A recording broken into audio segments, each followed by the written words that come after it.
听好了啊，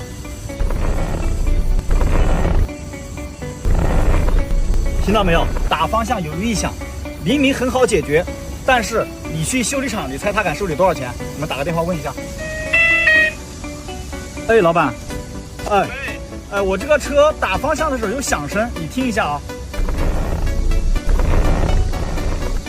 听到没有？这个问题你让能修吗？我能修啊。怎么修？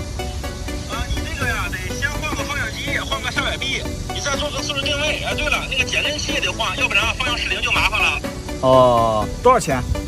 我觉得差不多3000块钱呀，绝对能给你修好。3000？对。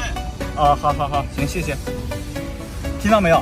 明明几十块钱就能搞定，居然报价3000，太坑了。今天呢，我就来跟大家分享汽车上几种异响到底怎么解决。注意看啊，以后你的车遇到这种问题就不会被坑了。第一，过减速带时嘎吱嘎吱响，一般是这个平衡感胶套缺乏润滑，不用花钱，把这个平衡感胶套拆下来，抹点黄油，问题就能解决。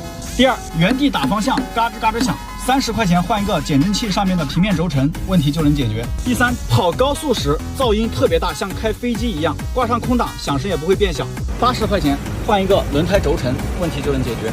第四，吊扶的时候底盘哗啦哗啦响，一般是这个外球笼有问题，100多块钱给它换掉，问题就能解决。第五，冷车启动时吱吱吱吱响，一般是这个皮带老化了，50块钱换一条皮带，问题就能解决。